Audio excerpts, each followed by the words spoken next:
Hello, and for those of you who didn't watch the last video yet, welcome to what is now going to be most likely the format for the channel going forward.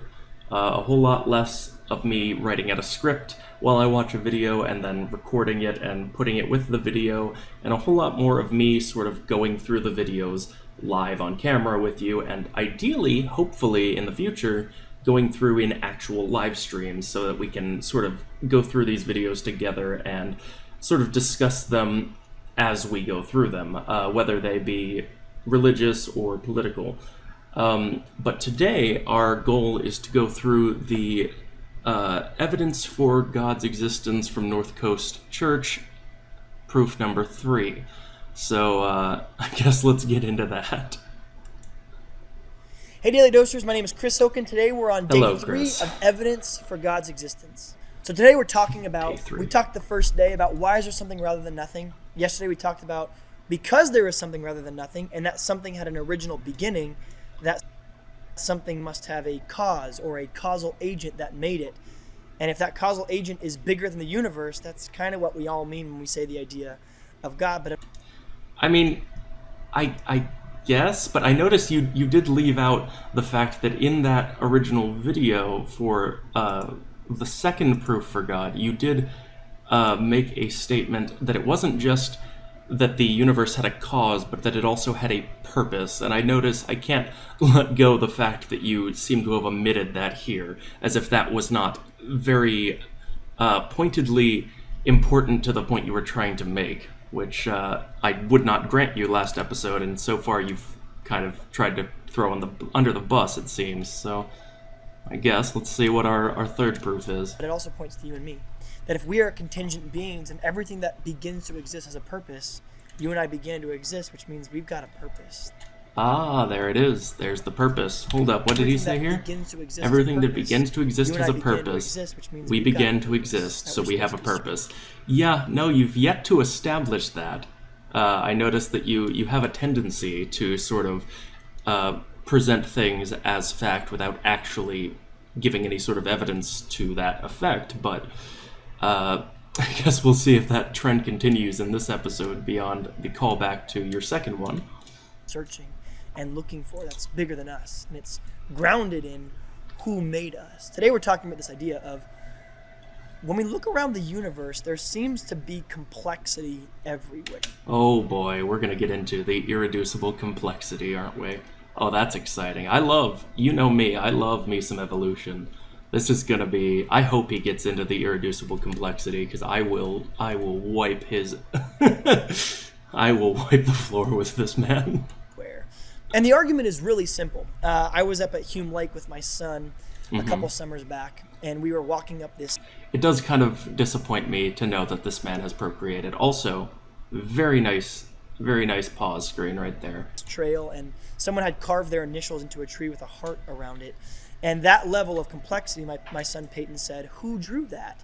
And now you might say, well, you've brainwashed your kid to see design, to see. Oh God, yeah, as if you had to brainwash your kid to think, oh, who drew that? As if the heart and the initials were to actually be naturally embedded in the tree. Yes, that's the criticism that people are going to have, is that you brainwashed your child to start seeing some sort of creation in that sort of thing.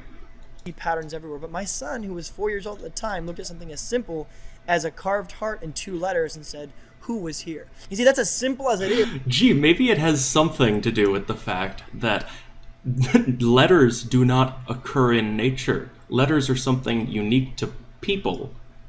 And it's also not super common to see a tree that has letters carved into it. It's not as if you go around and every tree has that. This is something that is very uniquely human, having letters involved in it, which is something that we've created, carved into a tree. I don't think anybody's going to impugn you for having indoctrinated your child to think, maybe a person did that. It is for us to necessitate a who. You notice my son didn't say what made this, or what kind of a hurricane must it have taken, or what kind of my Yes, the natural disasters. That was what it was. You know, Actually, about 20 years ago, before we went to that lake, a hurricane threw a rock and it actually carved the perfect letters, the initials of the people, the heart around it. It was actually pretty amazing. I would say miraculous. In fact, it has almost changed my mind on the whole God question in general. My son jumped immediately to who. So you're in a cabin in the woods, right? All by yourself. Your friends never showed up when they were supposed to. It's a dark and spooky night. You're eating alphabet cereal. You accidentally spill the bottle. Alphabet cereal? Is that a thing? Wait, hold up. Is alphabet cereal a thing? I only know alphabet soup. Alphabet cereal. Really? Alphabet cereal is a thing. Okay. Maybe, yeah. I mean, I've never had this. I would sort of go to alphabet soup as the sort of first thing that you would go to in that analogy, but okay. But what are you talking about? You go to clean it up, and when you come back to bring the vacuum, it says, "I wouldn't go to bed if I were you," spelled out in alphabet cereal. God, can you imagine, like, you're a killer. You are somebody who wants to kill this person, and the way that you go to intimidate them is they go to clean up, and you take out their alphabet cereal and you meticulously spell out, "I wouldn't go to bed if I were you." God, he's just so childish, and I can't tell whether this is him necessarily being childish because that's who he is, or whether this is him being childish to try and play into the sort of childlike understanding of things that people have to kind of have as a mindset in order to buy the shit that he's selling. I really don't know. He kind of flip-flops back and forth on how I think or why I think he does things. Would any of us go, "There's a chance that the box spilled over that way"? Not reasonably. We would all freak out. I would call the police and run, and there'd be a lot of other things involved in that process. I would imagine Why? so would Because I. when we see something as simple as that, we automatically jump to who. No, not because not something as simple as that. It's because what you are talking about in both of these cases is like information that is specific to humans being arranged in a way that conveys a meaning. Like you have somebody carving letters into a tree. Like that has to be a someone. That's not something that just happens. We know that to be the case. We know because we have observed that is something that people do. The same way with spelling out actual words with actual meaning out of alphabet soup, or alphabet cereal, I guess, because it does not have any meaning except for what we ascribe to it as people. So it would have to be a person who did that. Now, there's actually a guy named Francis Collins. He mapped out the human genome, and the human genome is basically, think about the Encyclopedia Britannica. And in one simple strand of DNA, you can fill about 30 million volumes of the Encyclopedia Britannica in just the human body. Okay, so this is going to be going into the whole, well, you're saying that words have meanings, and we ascribe those to those, and well, now we have the genome mapped out, and well, that's letters, and we ascribe meaning to that. And so he's basically trying to equivocate like words with the quote-unquote information in the genome, which is, it just has no warrant behind it, but I guess we'll see exactly where he goes with it. But if you grabbed a bunch of letters and a bunch of paper and a bunch of binding, you threw them in a room, no matter how much time you gave them, no matter how much no matter how many times you shocked them with whatever chemicals you would never get even a coherent sentence. All right, sorry. He wants to throw what in there? No matter how much time you gave them, a bunch of letters and a bunch of paper and a human body. But if you grabbed a bunch of letters and a bunch of paper and a bunch of binding, you threw them in a room, a bunch of no matter binding. how much. Wow, it's almost as if books are not biological. It's almost as if books don't behave the same way as biological components do, where if you give them enough time and the right circumstances, they will arrange themselves. It's almost as if they aren't the same, and so they cannot be compared one-to-one like you're trying to. Almost. Just very close. We'll see. Maybe he solved it. Time you gave them, no matter how much a room no matter how many times you shocked them with whatever chemicals you would never get even a coherent sentence. Yeah, no, because they don't do anything on their own, because they are not biological things. Letters are not, they don't have any sort of biological, like, reason to be doing the sort of things that the building blocks of life actually do. This is, oh god, this is just, there is no correlation between these things. Nevertheless, the Encyclopedia Britannica, and in your cells and in your genome is a set of letters, A, T's, G's, and C's that are the absolute copycat directions to make more of your personal cells.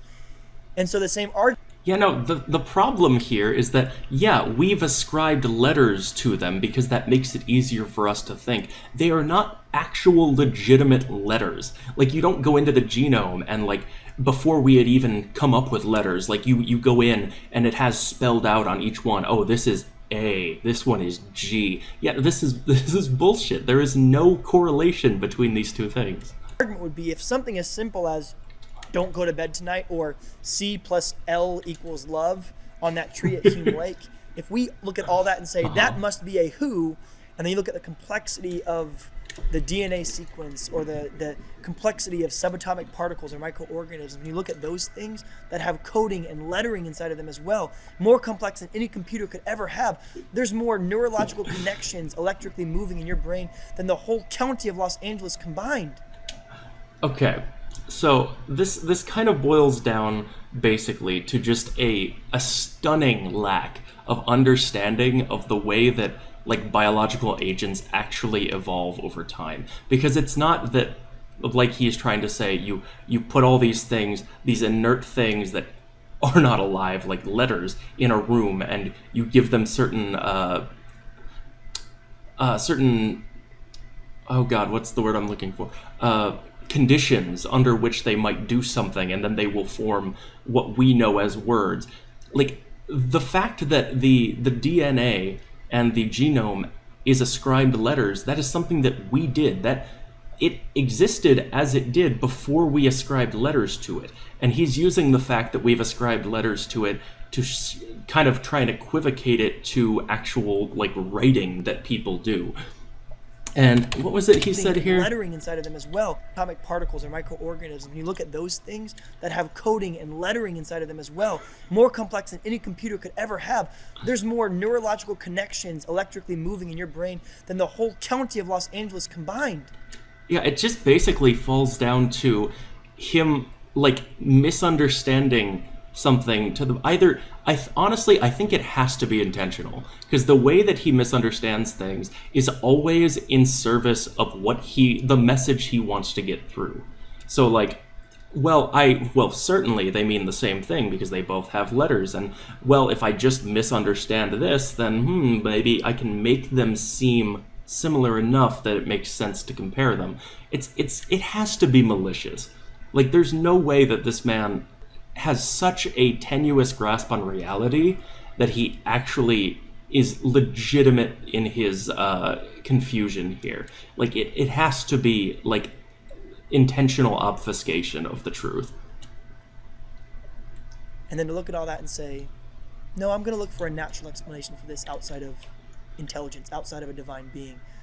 Yeah, because, again, unlike books, we have observed the way that natural things actually evolve and change over time to become what we see around us. Like, you could give specific examples and I could, like, tell you how they came to be, but you're not doing that. You're saying, here's the genome. Ooh, the genome, it has letters. Okay, but give me an example. I can show you how things changed over time and in what the processes were that caused them to do so that they ended up where they are today. But you're not giving examples, because if you give examples, you know people can actually give you the answers. It seems to me that there's got to be a bias ahead of time, and I think a lot of people would agree with that. Einstein even said this. He said, everyone who is seriously involved in the pursuit of science becomes convinced at some point that some kind of a spirit is manifest in the laws of the universe. In this way, The pursuit of science leads to a religious feeling of a special sort. Okay, let's see. Let's see if that quote is taken in context.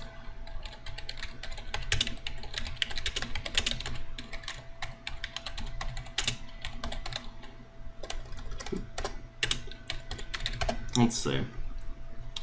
Alright. This is from HuffPost. Sure, let's see. Everyone who is seriously involved in the pursuit of science becomes convinced that some spirit is manifest in the laws of the universe, one that is vastly superior to that of man. In this way, the pursuit of science leads to a religious feeling of a special sort, which is surely quite different from the religiosity of someone more naive. Okay. Wait, where did he stop this quote? Because I don't remember that last part in there. The pursuit of science leads to a religious feeling of a special sort. There's another guy. Of a special sort. Which is surely quite different from the religiosity of someone more naive. Okay, yeah, he's saying basically here that in scientific discovery, there is sort of a feeling of understanding that feels that is in a similar way to the way that a religious sort of understanding makes you feel. It's different from the religiosity of someone more naive. It's sort of, I guess if you are, I mean, I can kind of understand this sort of thing where if I'm seeing, personally, I love orangutans. Orangutans, my favorite animal. They're fantastic. When I see an orangutan, using a tool, just picking up a bar of soap and, washing itself with a bar of soap, which is something they do, which is super fucking cool. When I see this sort of thing, it blows my mind. And it gives me that same sort of, feeling of wonder that I had when I was religious, that religious things would give me. And I think that's mostly the sort of feeling he's talking about here. I think this kind of boils down very similarly to the way that people sort of cut off after the, to assume that something as complex as the human eye could arise by natural processes, I must admit seems absurd. They cut it off there for the Darwin quote, and then it goes on, but it's not.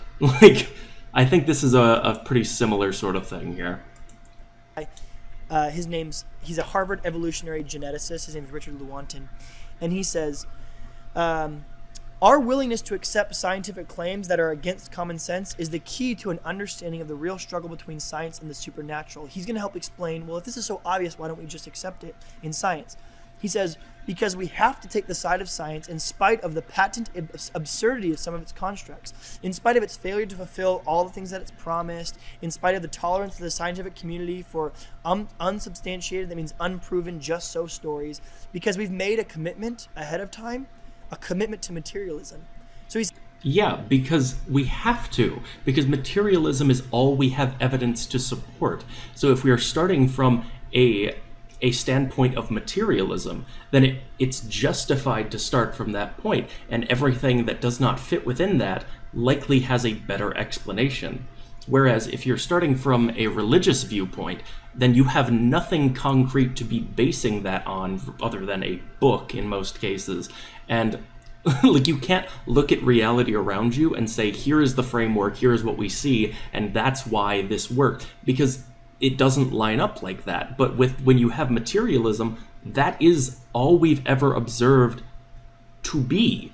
So we have to go forward with the supposition that that is how reality works. If that were to change, if we were to realize something beyond that, then we might be able to go beyond that. But as it stands now, that's what exists. That's what we can prove exists. So that's what we have to go off of.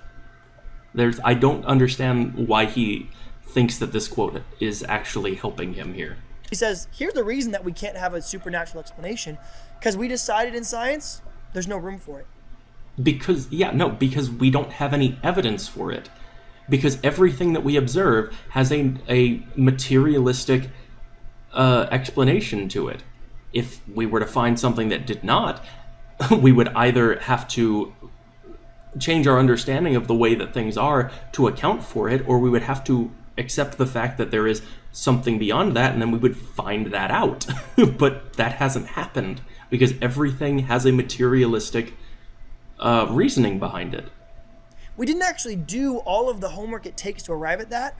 We decided before we ever opened our textbook, there is no God. Then you see, we didn't actually do any of the research we needed in order to prove what we believe. We just said, well, here's the book, so we're going to start from the book. And the book says that God is good and that God is perfect and that everything is fine because God. And so we go forward with that presupposition, and if you want to convince us otherwise, you'll have to prove that that's wrong. But even then, we probably won't actually listen to you. Of course, when you dig up fossils and you look at the genome and you look at these numbers and letters and sequences and design, of course you're not going to find it. You have canceled it out a priori. A priori means before I even started looking at it, I already decided my conclusion. You see, the difference, again, is that scientists start with the presupposition that things have a material reason for being, like a material cause, which can be borne out in reality. What religious people do is they start from the presupposition that God exists and that God created the things that they believe he created. And so that everything that they do has to fit into that framework. And that's where they have the problem, because theirs is not backed up by reality. I think when you don't, God's voice screams all over the complexity of nature. And if it's that simple for us to beg for a who, you are so much more complicated than that. And that's the third evidence for God's existence. That was cute. That was very cute. I love the fact that he never gave a single, actual example that we could go through and actually, show how things that were complex actually ended up becoming the form that they are right now. For example, I know a lot of them like to use the human eye. The human eye, we have it mapped out how that could have, evolved over time and become the complex thing that it is from something very, very, very simple. And yet people make the claim that it is irreducibly complex, but they don't make that claim because it actually is. They make that claim because they don't understand it enough to actually know the difference. And I think that's a big problem, is that we have so much just scientific illiteracy in this country. And I think a lot of it is based on people's, not just their inability to learn, but their aversion to it. Because when they learn things, it conflicts with what they've already decided they want to believe religiously. So it's almost a threat to them. It's almost a threat to the way that they want the world to be. The more they learn, the less easy it is to actually hold on to those beliefs that are not substantiated. And so that's how you end up with shit like this, where you're trying to equivocate scientists starting from a naturalistic, materialistic worldview, and religious people trying to start from a worldview that is based on fiction. When you get to that point, there's just so little you can actually do for these people, because they don't know, because they don't want to know. And if you try and explain it to them, I've experienced this quite a bit, if you try to explain it to them, they shut down because they don't actually want to know. Because it's easier for them to go forward believing something that is untrue than it is for them to actually take in the information and actually think about it. Which is disappointing, to say the least.